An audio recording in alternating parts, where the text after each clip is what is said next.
The following is a special presentation of the PDF Sports Network.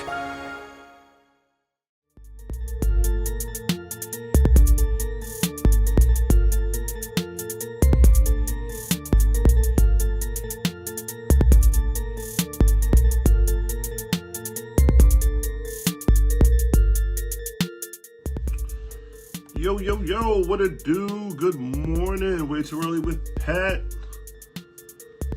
Coming to you live. Hope all is well. Let's get everybody into the mix, and then we'll take it from there. Got a lot of exciting things to go over this week. Last week we had a pretty cool show. Special guests and all that. So before we get into it, I can never do the NFL website. New England, boom, boom, boom, boom, boom. Yeah, a bit later. Okay, cool. First, say good morning to everybody. Check everybody in. Check out the groups. Good morning, EFA. Good morning, independent folks. Good morning to the Bleezys. Player Lounge, what it do? My Antifa membership page. Interesting. Just kidding. IFC.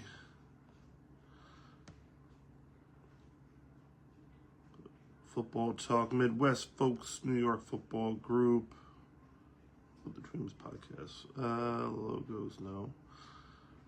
Got it. I think I have to figure out. Boom, boom. ESCFA. NPA. What up? What up?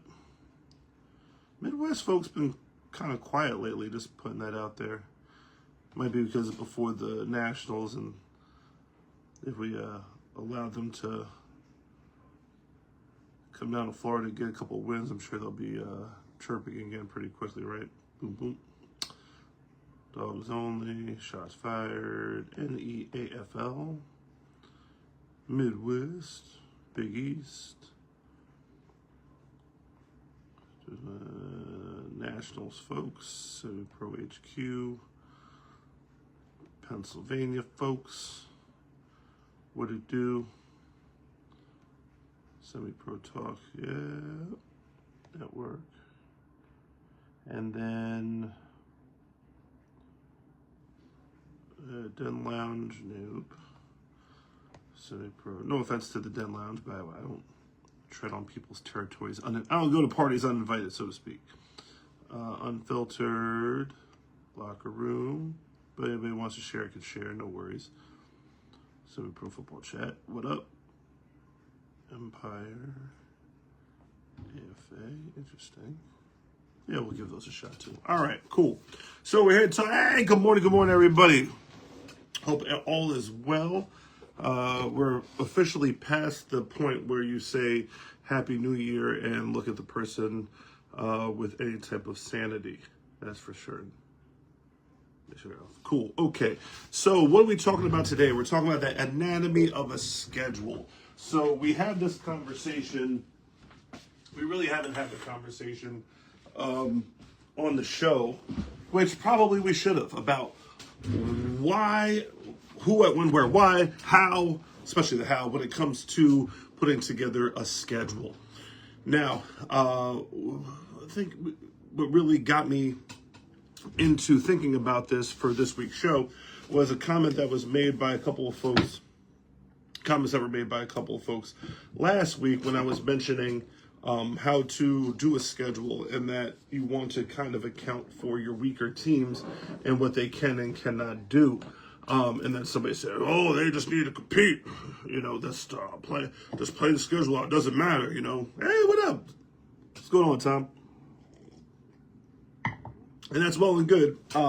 If you had that same energy when the team folds, and you were good with the result, then I would say, okay, that's fine. But unfortunately, we've seen this in the past, and when you, hey, what up? If you've been in this around this thing for a while, you will find out that like the same conversations and the same issues and the same conversations and such happen like cyclically. Like it's not like anything new. If something new comes across, I'll be the first one to be like, yo, this is new. But oftentimes it's just not. It's just a what the heck is the new NEFL website? I was trying to find the NEFL website, and for some reason it's not letting me. That's weird, because I wanted to tap in, but okay. New England Football League, 2026, okay, I guess they have a new website, newenglandfootballleague.com. Okay, thank you for that. There's the new website. Nope. Let's try this. New England Football League.com.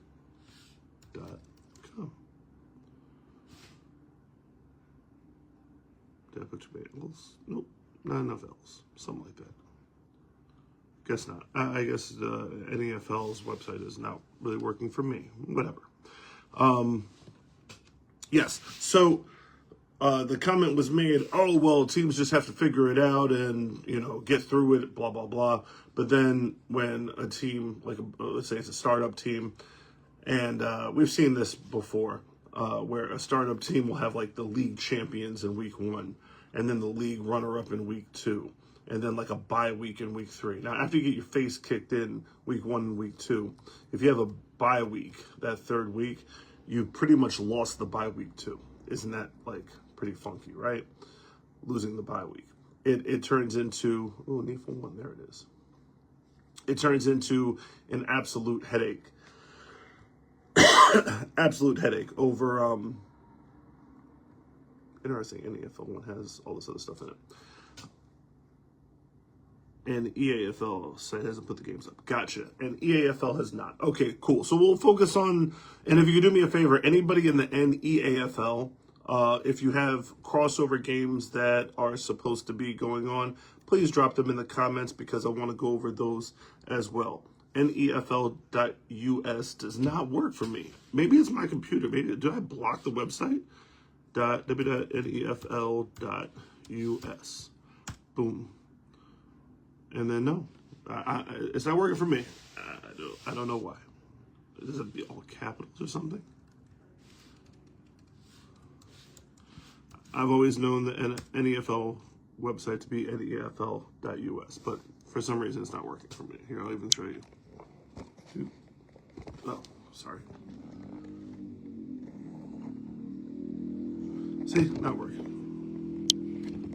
Nonetheless, so when the schedule makers, when the league is making the schedule, they need to be cognizant of what teams can and cannot do. By the way, again, a little bit of a history lesson, because if you tuned into way too early with Pat, we got the history fact checked for you here, and no BS when it comes down to that. Like we know, our history here at the show. A couple years back, we talked about the IFA and the TFL. The IFA and the TFL came together to form the Big East. There was a couple people that made the point, if you joined the IFA, you had to travel. You knew you had to travel. That is a false statement. Because if you joined the IFA and you couldn't travel, you would just tell the league ownership, I do not have the ability to travel. I'm a new team, or whatever it is that your issue was. And then what would happen is we would adjust the schedule. Gotcha. We adjust the schedule in order to accommodate teams to make sure they got to the finish line. So if for example, the Patriots, especially the New York contingency, there was a lot of people that said this because they thought they were knowledgeable about it when they weren't. The New York contingency thought that the Patriots were traveling because everybody was traveling, but the Patriots were traveling because there were other teams that couldn't travel, and since we had the resources to do it, and we got benefit from it, we went up there and traveled more often than not. But nobody was doing as many miles as the Patriots were doing. That was part of our deal with the league. So with that being said, there is no league, past or present, that should make a team travel that much in an unbalanced schedule. Usually, if you have 3 home, you have 3 away, or 4 home, 4 away, depending on how many games you have. And that is the balance of the schedule. However, even conversations of the Brooklyn Seminoles, and Tony Spina will attest to this, when the conversations were going on about whether the Seminoles could join the ECFL, when the ECFL had teams and such in AAA and all the big dog teams, the conversation was had about whether the Noles could join the ECFL. And the answer was a resounding no, not because of anything the Seminoles do or did, but it was purely simply because they could not find 4 teams or 5 teams to travel to Brooklyn to play, which they would have to do in order to have a balanced schedule. I did the same thing when I was running the Harlem Gators. We had an offer to come into the ECFL, and we kicked it around a bit.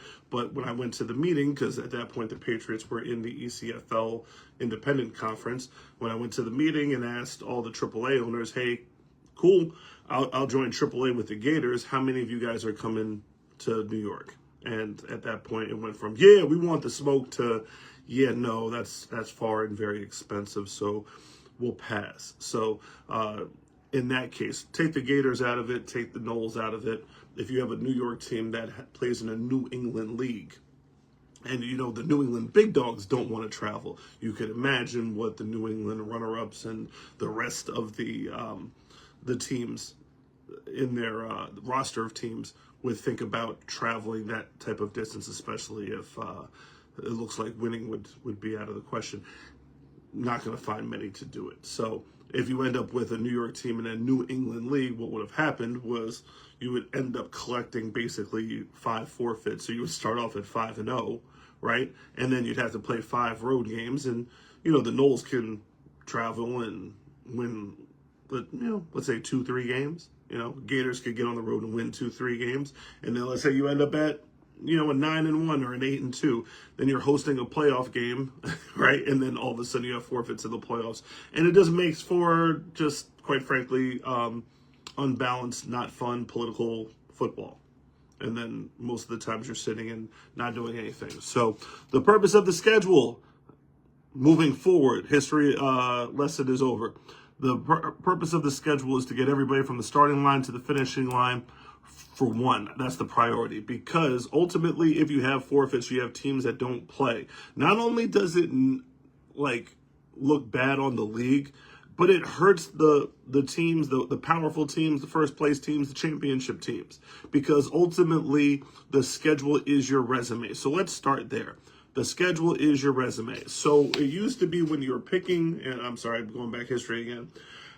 It used to be that you picked the league based on who you could get a schedule from. That's essentially all you were asking for.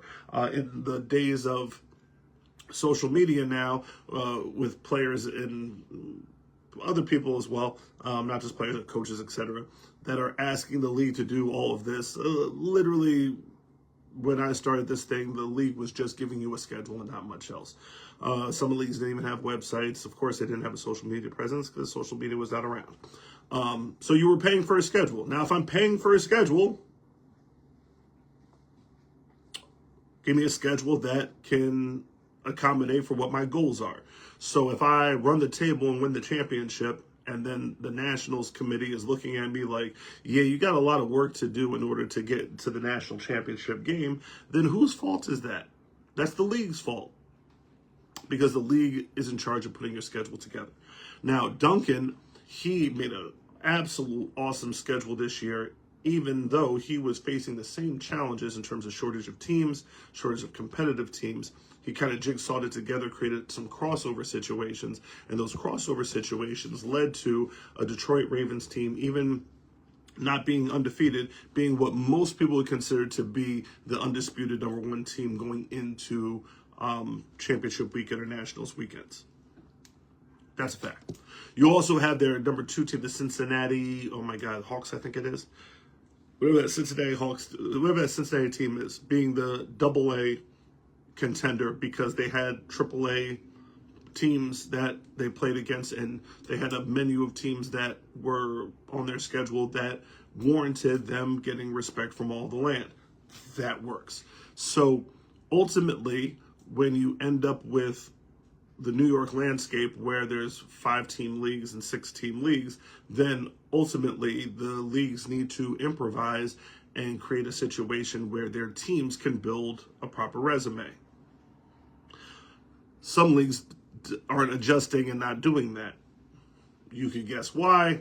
Your guess is not as good as mine, but you could guess as to why. But at the same time, now we have something that came to fruition that might be a game changer, something that we have not seen. Do I want to say ever? I hardly ever say ever. But to this extent, if they actually continue with the way that they were doing, absolutely will be unprecedented, and give them all the credit for that. When the IFA and the TFL were operating separate, they did crossover games, and nearly every single team was cooperative in playing their crossover games. And that crossover game, credit to, as I see Sean Cullen going into the onto the show today, credit the TFL and credit the IFA at the time for all those teams that were willing to play games against teams that were not in their league and count it towards their record.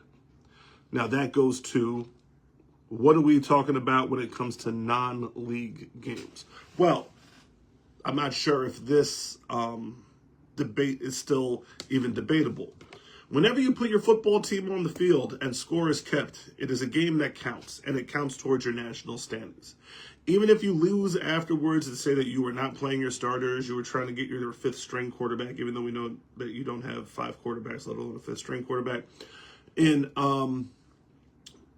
it counts.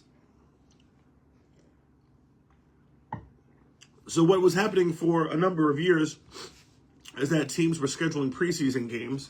They would lose the game, and then they would act like it didn't count on their record because it wasn't a league game. I think we're past that, and I appreciate that. Moreover, now we have preseason games that are lined up that count, and they counted last year too. The 2 that really stood out for me were Pharaohs and Bandits and Gravediggers versus the Knolls. And that Gravediggers Knolls game absolutely helped the Knolls when it came to their resume for nationals, in terms of getting their resume together. Again, schedule is resume. That's the lesson for the day, correct? So if schedule is resume, and I'm not saying that the Gravediggers made the Knolls schedule like, oh my God, the Knolls beat the Gravediggers. That's like a major, notch in their belt. No, it was just, if you're looking at a team that has 9 games versus a team that has 10 games, you need 10 games to qualify. And playing the Gravediggers, the Gravediggers are a good team, even if you call them AA or they're in a AA whatever situation, when it comes down to it, a game played against a AA team for a AAA team is a lot better than a triple team, pause, holy cow, better than a AAA team collecting a forfeit win from another AAA team. Let me say it again. With this whole AAA, AA thing, a AAA team is better off getting on the field and beating a AA team to get the minimum number of games played than it is collecting a forfeit win from a AAA team that's in their league or was not in their league and folded before the season started, and then week 1 they're giving out forfeit wins and such. So that's kind of how it lays out. So again, the theme today, schedule equals resume. So let's talk about the resume, right? So you have preseason games. Preseason games are games that are not set up by the league, so it does not count on your league record towards playoff positioning, towards any of your goals for the course of the season to attain your league championship. And we have a few of those on the schedule. Now, some of these may look like postseason games, like bowl games and such. And some of them hand out trophies because, if you're going to travel that type of distance, have some fun with it. Put a bowl trophy up there and have some fun with your guys. Cool. But just understand, kind of what it is. So February 21st in Las Vegas, we have preseason games. They also, I think they actually call it a bowl. I'm not really 100% sure. I saw it on the Golden Lions thing the other day.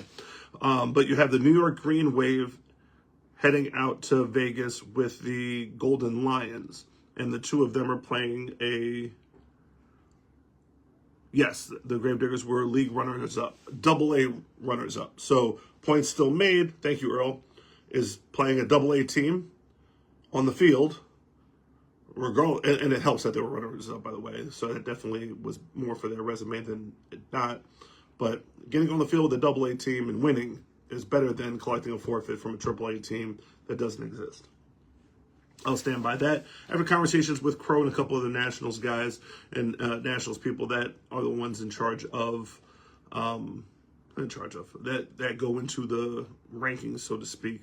That's what I'm getting out of those conversations. So you have the February 21st in Las Vegas, New York Green Wave are taking on the Sacramento Seminoles. The New England Golden Lions are taking on the Beach City Giants. Now, I don't know much about the Seminoles of Sacramento. However, Beach City Giants, really good team, usually ranked up there. The Seminoles, I'm not really sure about. But nonetheless, so obviously everybody on this side of the region should be rooting for the Green Wave and the Golden Lions to come out victorious in those two games. And what does that do? That gives them, if they win, it gives them a head start, an absolute head start on the rankings. It gets them noticed first. Partially, as I was having a conversation with Crow the other day, partially an issue. Could be partially an issue. And the reason why is, look at the difference between the Jersey Sharks in the rankings. And I know this was big time. And I might even get the chat flooded with conversation and a guest either for this week or next week based on it. The Lockport Wildcats are fuming about being left out of the Nationals game in the Sunshine Bowl, and the Jersey Sharks are in. Now, the reason why, related to who's in what league and who owns whatever league, I'll leave that part alone for now. Let me give people the benefit of the doubt.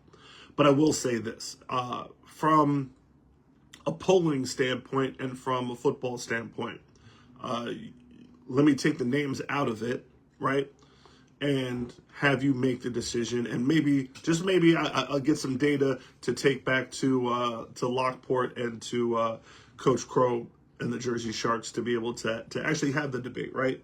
Which is, if you have two teams that are vying for one spot in a national championship game, and they both lost one game, and that one game was to the same opponent, but Team A lost that one game in the preseason, and the other team lost that game to that team in a postseason game. Or let me not even say it that way. Let me use college, for example. Let's say, and again, I'm not going to use, let me just put it this way, right? Let's say that Miami had one loss, and they lost to Indiana in week 1. Let's say Florida State had one loss, and they lost to the same Indiana team, but they lost to that Indiana team in week 10. Which team should be higher ranked? The team that lost to Indiana in week 1, or the team that lost to Indiana in week 10? Now, I think you could debate either way. I think that ultimately the team that lost in week 1 had a chance to get on a roll, and their momentum naturally gets them higher in the standings than the team that was at the peak. And then when they lost, even if they lost to the number 1 team, had to get bumped down a notch or two, right? So if number 2 and number 3 in the land both lost to number 1 already, but number 2 lost to number 1 in week 1, and number 3 lost to number 1 in week 10, that's where the debate comes in. So to connect it to what's going on with Lockport and the Jersey Sharks is that when you're looking at their resumes, the resume between the Sharks and the Wildcats are relatively close. But I would say I disagree. I think Lockport has a better resume than the Sharks do. And when you look at what could be the deciding factor, right, is that Lockport was an undefeated team before playing the Knowles. But because they lost to the Knowles in their last game on their, to be added to their resume, that recency bias drops. Whereas the Jersey Sharks were looking pretty bad in the beginning of the year and then went on a roll afterwards and were beating the bejesus out of teams. So that is where I think a crux of the conversation should be. But of course, it's easier to say, well, the Sharks are in Crow's League and, they like them, they don't like us, blah, blah, blah. That's a tough go at it. But again, I understand Lockport being upset, especially when you look at the records. I think Lockport deserves the shot at the Sunshine Bowl championship. I think that if it's because I look at the national championships as the trio of games: Oklahoma City Bears versus the Detroit Ravens, the Bombers versus the Knowles, and then Fayetteville versus the Sharks. So the Sharks right now, out of those 6 teams, although Oklahoma looks, I would say the Sharks are number 6 out of those 6 teams. The Sharks are number 6. Number 7 is Lockport. Does Lockport deserve to be number 6? I think that they do based on record. Again, just my personal opinion. So again, that's February 21st, and the reason why we're bringing up Lockport in that situation is because the Green Wave and the Golden Lions get on the field first. They get on the field February 21st. That gives them a head start when it comes to a lot of things. But again, if they win, they'll kind of go up in the rankings first to kind of catch fire before some of these other leagues get started. So that's a very good look, very impressive. Good job to those 2 programs. The very next week, this is an interesting one. The defending champions of the NEAFL, New Jersey unit, are taking on the Staten Island Hurricanes. Now, whoa, okay. At first, you kind of dismiss it like, come on, the Canes. Is this the type of opponent the New Jersey unit should be playing against in week 1? Yeah. I think we're all seeing that the unit are, let me not say it that way. My opinion is that the unit are using week 1 as a chance to just kind of get rolling and get started, so they're not playing their first game with, a league game where it counts toward your record league-wise. To get a preseason game in is helpful for them. Now, for the Staten Island Hurricanes, here's an opportunity. If you could knock off the NEAFL champions, you got it. So for the Staten Island Hurricanes, I like this for them because they have nothing to lose. Also, by the way, this sneaky good. Here's the reason why, especially when I get into these other games. And please, in the comments, put down what you have as your favorite game on the crossover schedule between the Big East and NEFL 1, because sneaky good, New Jersey unit versus Staten Island Hurricanes. So when you look at the Hurricanes, you got the unit as the number 1 team in NEAFL. What do you have the Staten Island Hurricanes as?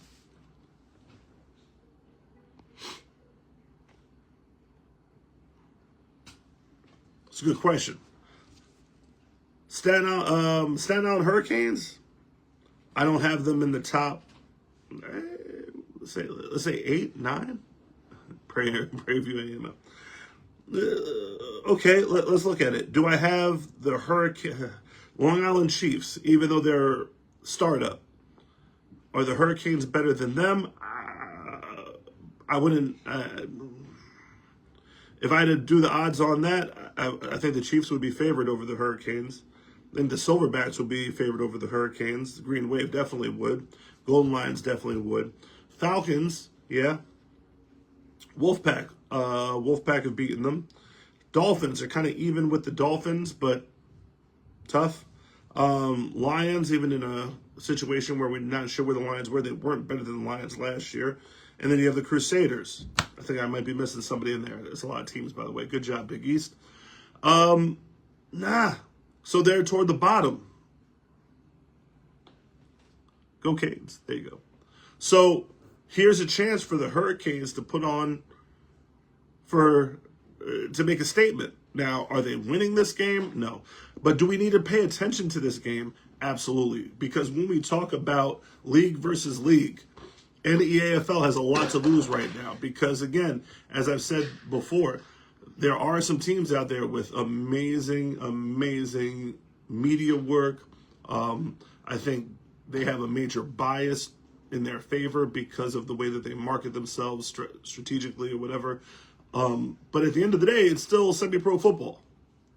So if the Hurricanes come out there and the unit don't blow the doors off of them, then we're going to be sitting there like, is the Big East the best league on the East Coast, in the Eastern region?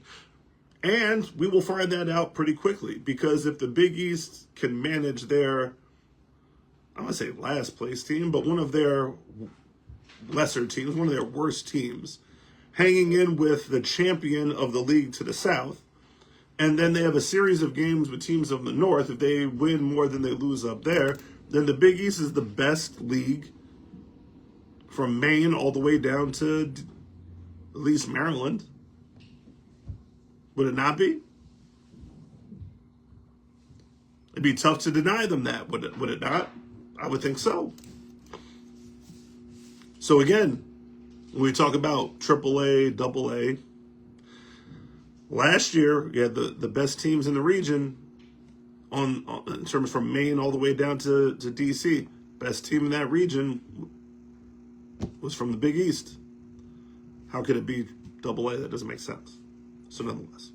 So that's February 28th. That game I'm going to start because, again, that's going to dictate a lot of conversation when it comes to the three leagues, NEAFL, and EFL1, and Big East. Those are the three that we're covering for the most part.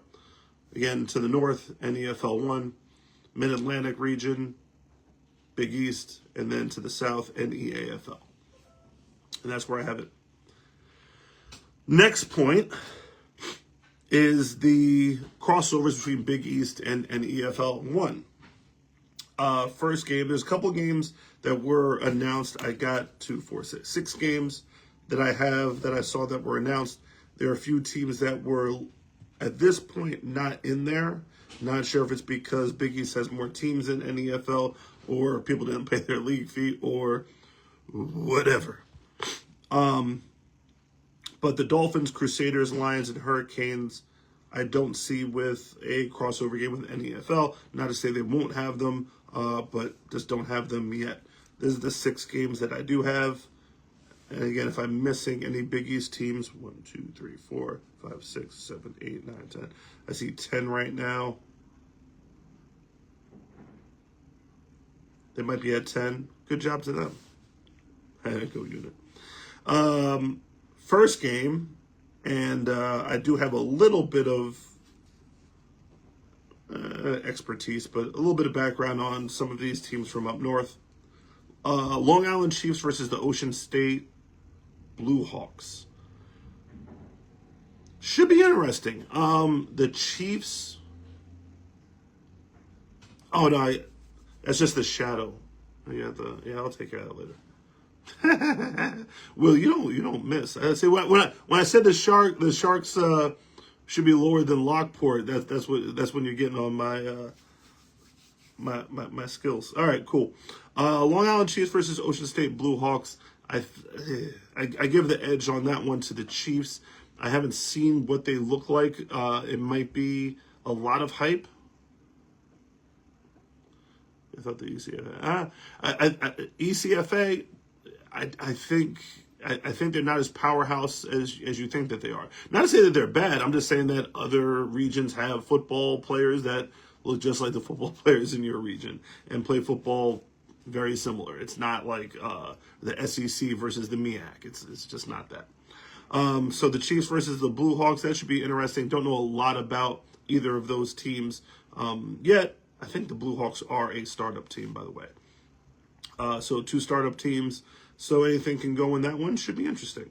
Jersey Silverbacks versus the Rhode Island Ducks. This should be a good one as well. 2 teams that play pretty physical ball and have some athletes at the skill positions. Rhode Island Ducks do have more skill position players than your traditional New England teams do. New England teams usually rely on the big boys up front and less on the skill position in terms of speed and such. But the Ducks will have some athletes. I think that's a very good matchup. I give the edge. Good question. I'm not going to buy into the Silverbacks announcing 500 free agent signings because only 11 can get on the field. But I will give the Silverbacks, based on the last time I saw them on the field, I will give the Silverbacks an advantage over the Ducks in that one. Next one up, New York Green Wave versus the New England Bulldogs. Interesting choice on this one.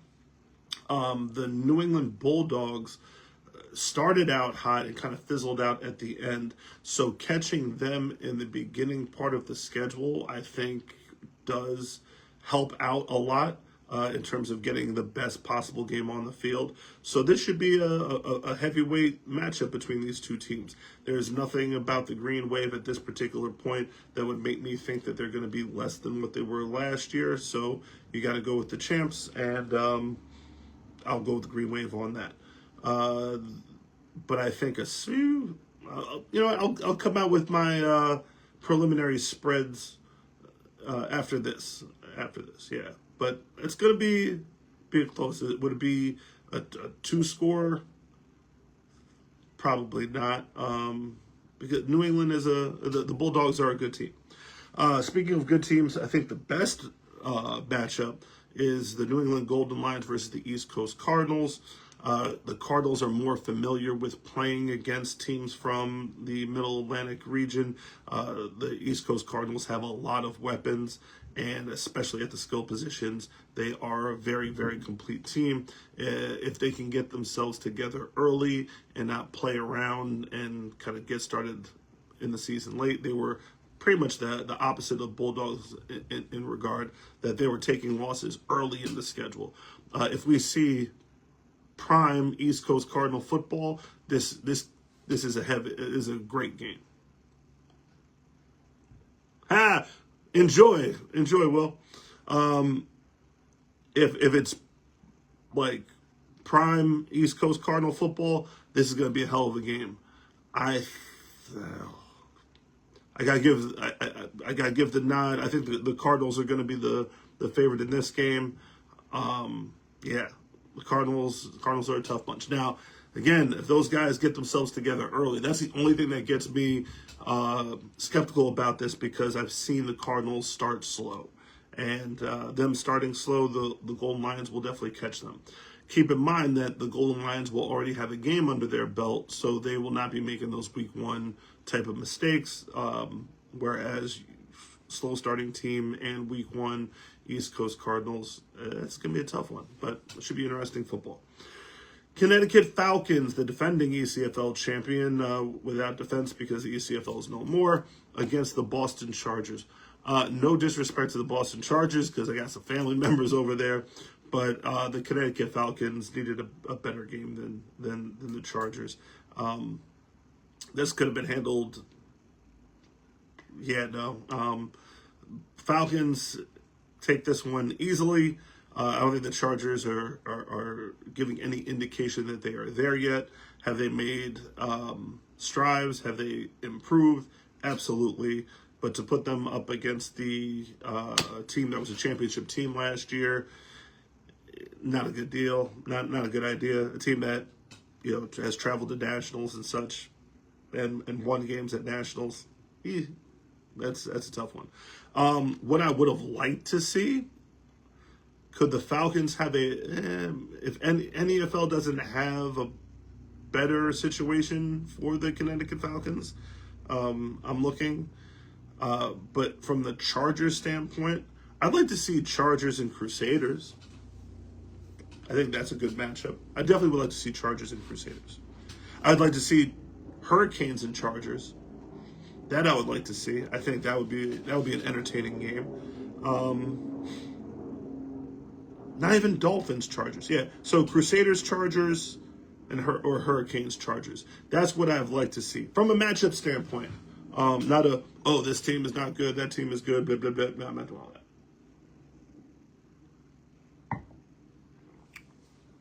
In the last game that I have up on the schedule, the Connecticut Falcons are under new ownership.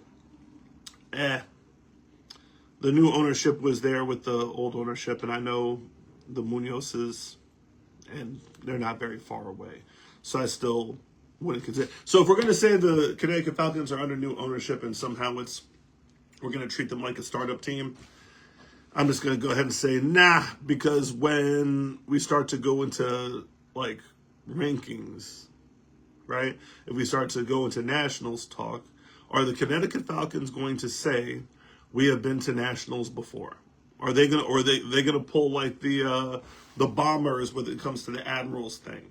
This is the same team. It's the same name. Are we hitting the reset button on this?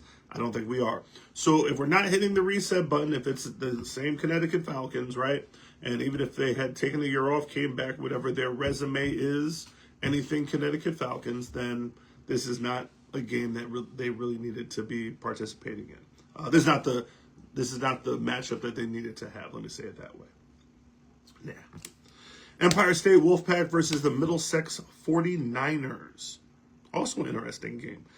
Don't know much about the Middlesex 49ers, so I'm not going to jump to conclusions. I have to see some film on that. What does give the Wolfpack the advantage in this is that the Wolfpack have traveled extensively. So getting from I think Middlesex is in Massachusetts, by the way. Correct me if I'm wrong.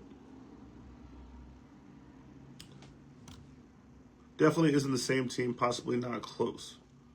Okay. If they're not this, okay. They're the same organization. Let me see. Definitely not the same thing. No, yeah. Okay, so let's go into this real quick. Andre Lyons and David Donahue.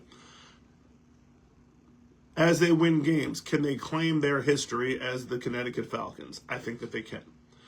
Do teams lose players or even lose a bunch of players or gain a bunch of players? Yeah. Does that mean that, for the sake of their resume, that all of a sudden it's a brand new team? No. And by the way, New England is one of the things for everybody in different regions to say. One of the things that the New England region is not really, I don't like it. Let me just say it that way. I'm not going to say it's a negative. I'm just going to say I don't like it. Is how easily New England teams rebrand and restart, hit the restart button whenever they have, not to say it happened with the Falcons, but other teams in the area, like you had a bad season and all of a sudden the next year you have a new logo, a new colors and the whole bit, although sometimes you can't even get into the right uniform, so the old uniform is still on the field. Like, you guys do the rebranding thing way too much. And to a certain extent down south, they don't do it enough. So, like, whoever keeps on bringing CPP back, like, they think that just having the name and the logo up is going to get the old days back again, and that's not it either. But, yeah, New England is way too... Correct me if I'm wrong, Andre and David. Again, just my opinion on it is that you guys do the rebrand and rename and new logo, especially the teams that are not the top-tier teams.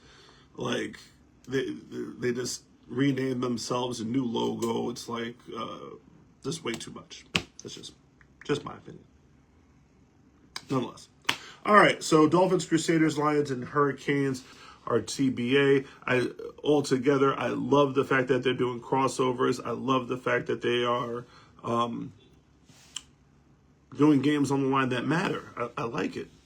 Absolutely love it. I don't have the official listing of teams for NEFL 1 because their website is acting kind of wonky, but I do see a bunch of... Oh, welcome to the Rhode Islands. Okay, so the Rhode Island Ravens are connected with the Ocean State Blue Hawks. That's some pretty good information to have. So the Ravens, decent. Okay, got it. All right. So Ravens and Blue Hawks are... I do love that, by the way. because I was having this conversation the other day. Teams that try to play, teams that try to play all year round and can't handle it, especially financially. Absolutely. Teams that try to play all year round and financially just can't do it end up, well, not just financially, it's just a lot of work. So, for example, the New York Dolphins last year, amazing spring.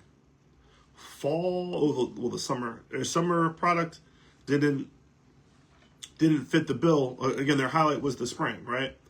I think it's more effective, I should say, if you just partner up with an organization that does the opposite season as you and just combine your resources. You operate in the spring, they operate in the summer, and then whoever needs a break can take a break. It works a lot better that way.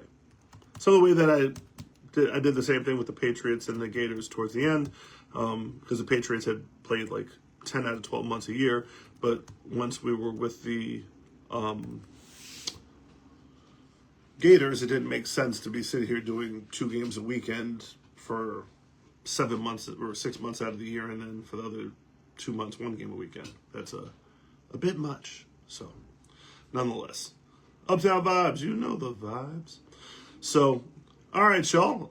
That seems to be pretty much it. I do see some other things in NEFL 1, like the Connecticut Bruins seem to be in NEFL 1, which is their spring product, so I'm not sure where they fit on the schedule. Although I did see a staff member of theirs that was apparently joining the Falcons, which is kind of a little trash talking in the comments. Love it. While you're trash talking in the comments, could you please just answer my question, by the way, when it comes to the rebranding of these teams? Because I do see, like, we have the same owners that just come out with different teams. And again, NEFL 1, is that the spring? And then it's just regular NEFL, or is the whole NEFL going through a a change or a revamping? If they win games, see, the Falcons lost a lot of key pieces that they had. Golden Lions should have a good team. Okay, gotcha. But the Golden Lions and the Falcons operated at the same time. Golden Lions should have a good team with the guys that they're getting. But they had a good team last year. So the question is, which guys are those guys? Any guys that are coming from the Falcons over to the Golden Lions? The Golden Lions had a full roster last year. So where are those guys going to go that were on the Golden Lions last year? Maybe they'll go to the Connecticut Falcons. But either way, it should be interesting. I do see Connecticut Wolves, for example, or the Connecticut Wolves, a spring team. So again, I don't know the difference. I guess now I don't know the difference between NEFL 1 and regular NEFL, because I thought NEFL 1 was spring. So, pretty dope. And then that's it. A bunch of press releases and such. Got it. All right. So, wrapping up, preseason. Are you better off playing in the preseason, or are you better off trying to schedule postseason games? In my opinion, schedule preseason games, do 2 preseason games. I wish, I know this will never happen, but I wish that leagues were just responsible for 6 games. Give me 6 opponents, right? 3 home games, 3 away games, and then give me 2 crossover games, right? That'll get me to 8, and then 2 playoff games will get me to 10, and then I qualify for nationals. If I want to go above and beyond that, like do a bowl game or a preseason game or something like that, I can, and that'll be game number 11 or game number 12. That, going back to the purpose of Way Too Early with Pat today, your schedule is your resume. So if my schedule is my resume, give me my 6 league games. Don't give me the same team twice. I don't need a home and home with somebody. If I'm playing the Crusaders in Brooklyn, I don't need to play them in the Bronx. Let me just play them once. And then next year, we'll flip home and home. You know, if I go to Brooklyn this year, they'll come to me next year because, especially in this region, we are now seeing stability with these teams where they're coming back year in and year out. We're seeing the same names year in and year out, which to me, as a traditional guy, I love seeing the logos playing the same games. I want to see a Crusaders Dolphins rivalry game. I want to see, you know, a Green Wave Falcons rivalry. I want to see those games year in and year out where we can see that. So champ versus champ games are bigger. Interesting. Bigger. Define what you mean by bigger. I gotta get my groceries. Hold on for 1 second. Tell me what you mean by bigger. Because, holy cow. I was sitting for a long time. Because if you're playing, when you don't know you're the champ yet,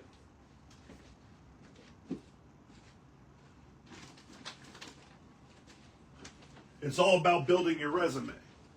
And then we get into teams that may, like that Jersey Militia team that went undefeated and their only loss was in the championship. That ended their whole entire season. However, other teams, even if they didn't win their league, would still want to play a bowl game or some postseason.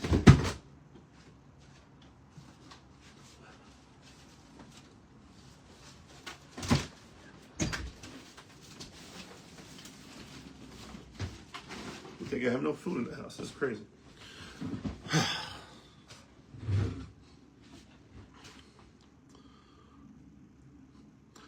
See, interesting. So, I think preseason games are more important because they kind of work out they bolster your wins during the regular season. It eliminates a lot of the conversation about whether your league is a good league or not and whether the teams are trash or not. And if you win, like the Pharaohs and the Knowles winning those 2 preseason games this year, I think kind of saved the LAL's reputation, even with all of the exodus, because none of their teams took losses in other leagues. I think that matters. So when it comes down to it, the preseason games kind of working a lot of things out early in terms of the pecking order of the leagues. Again, I'm still circling that Jersey Unit versus Staten Island Hurricanes game and what that looks like. And I'm probably, I'm not sure if I'm in the country that day. February 28th, I definitely want to see, what up? I definitely want to see that game because when you have the number 1 team in one league playing one of the last place teams in the other league, it better look that way, right? And everybody was saying that the teams in that region, the NEAFL, the former Den teams, all of that were so superior to the Big East teams. Indeed. That's what the Jamal Davis Classic was about too. Getting those preseason games in and kind of seeing, you know, who is who and what is what early. But if you end up with a team predicted to finish one of the last spots, not even a playoff team in the Big East, standing up against the unit and giving them a game, we're gonna have to take a look at that game, because if it looks like a football game and it's not a complete shellacking, NEAFL is taking an L in that. Even if they win even the unit win the football game, it definitely gives you perspective. And again, I didn't really know NEAFL, the level of football, until attending a Reading Raptors games, especially, just to kind of see. And what they were saying was not, again, the football is very similar in the NEAFL, was not better than the Big East. It wasn't. It wasn't. By much. It might have been better, but not by much. No. It wasn't like, again, not talking about like the SEC versus the MEAC. It wasn't a gap like that. Definitely not. So that's pretty much it. Anything else in the comments? I know we'll check in with Duncan when we get closer to Nationals so we can find out what those guys are doing. I know he's got Ravens by 30. Actually, we can kind of start kicking off next week's show.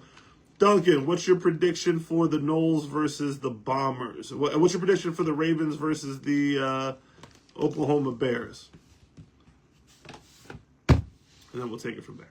All right, guys. You guys have a wonderful, wonderful day. Go Birds. Oh, by the way, who do the Giants play today? Right. So if you're driving near the MetLife Stadium area, just understand there's no traffic. Things are wide open. You could leave on time. You don't need extra time for traffic or anything of the like. Ooh, oh, wait a minute. Lockport's not playing. Okay. What's your take on playing PD, FDNY in the Shield game? Oh, I think that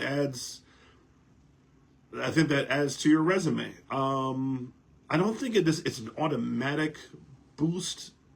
Well, if you win the game, because all three of those programs, PD, FDNY, and the Shields, they have their days that they have their they have their weeks where they're unbeatable, and then they have their weeks where they are they have their years where they're unbeatable, and then there's the years that they're just like but absolutely, I think again, 6 league games. My league should give me those 6 games, 6 regular season games, 2 crossover games with similar teams to my stature, I should say. 2 playoff games, and then maybe 1 or 2 preseason games.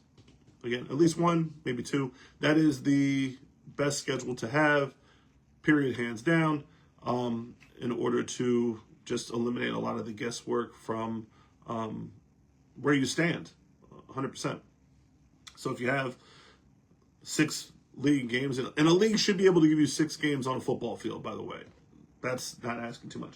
Now, getting to 8 games, especially 10 games, that means that you have those teams hanging around for that many weeks. A team that's, the thing about the difference between just 0-6 and then that 0-6 team, I'm not talking just about the need for the champion to have a championship resume in order to participate in championships. If you're a 0-6 team and you just go through 6 straight weeks, or actually 3 straight weeks, then a bye, and the bye week feels like a loss, and then another 3 weeks of losing, and then maybe you have like a holiday weekend. Your holiday feels like you lost your holiday week on your holiday weekend too, even if you didn't even touch the field, and then another like 2 games, or you're not going to last. You're not going to get through the season. Now, if you have a crossover game with a team that's from another league that's in the same situation as you, and you win, or it's competitive, then you get your face kicked in 3 weeks, and then you have another game that you have some hope in, or maybe even get a win. Now you go into the back end of the schedule. Hey, we won a game. Let's try to get a win in conference, or in league, I should say. And then we could kind of like get ourselves to the end of the schedule that way. Why beat up on teams that you don't need to beat up on? And again, whoever comes out of the Big East and NEFL 1, right? You could conceivably have champion versus champion already done before the end of the season, right? So let's say right now everybody holds serve. Let me just pick it really quickly. Let's say the Golden Lions and the Golden Lions win the Big East, and the Cardinals win NEFL 1. Well, we already saw that game, so we don't need to sit there and convince people to play that game. We can kind of move on. We don't need to play that game again. So already you're at an advantage. So if, let's say, the Cardinals beat the Golden Lions and both of those teams win their respective leagues, well, now we can sit there and focus on, hey, can the Cardinals meet up with the NEAFL champion?